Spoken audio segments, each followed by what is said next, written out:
আসসালামু আলাইকুম। আজকে আমি এই যে সবুজ কালারের ক্যাপসিকাম সংরক্ষণ করব। তো গত বছর আমি মানে কাঁচাটাই আর কি রেখে দিয়েছিলাম, কিন্তু পরে খেতে গিয়ে মানে অতটা ভালো লাগে নাই, কেমন মানে কালারটা একদম নষ্ট হয়ে গিয়েছিল।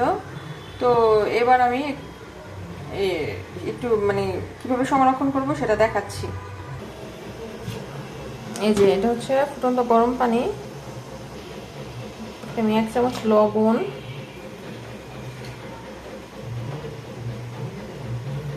1 চামচ চিনি।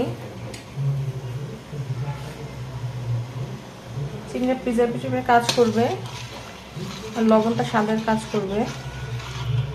আর সবজির কালারটা ঠিক রাখতে চাইলে একটু বেকিং সোডা দিয়ে দিতে হবে।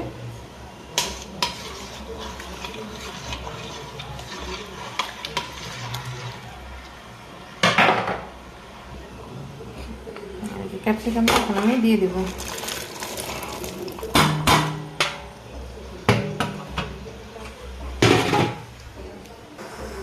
যেটা আমি 30-40 সেকেন্ড করার পর, সিদ্ধ করার পর এখন আমি এটা ছেঁকে ফেলবো। আর আপনারা কালারটা দেখতে পাচ্ছেন, কালারটা এরকমই থাকবে। এইভাবে আপনারা করবেন, একদম নষ্ট হবে না, কোনো গন্ধ হবে না। এই যে আমি ছাঁকনিতে এটা ঢেলে ফেলেছি। তারপরে এই যে ঠান্ডা পানিতে ধুয়ে নিতে হবে।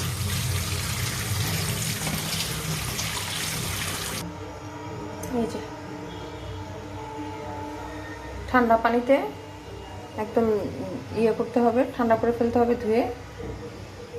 তারপর এটা একটু ফ্যানের বাতাসে শুকিয়ে পলিথিনে বা বক্সে ডিপ ফ্রিজে রেখে দিলেই হবে। অনেক দিন পর্যন্ত রাখা যাবে, 6 মাস বছরের কিছু হবে না, যদিও এতদিন থাকবে না। আল্লাহ হাফেজ।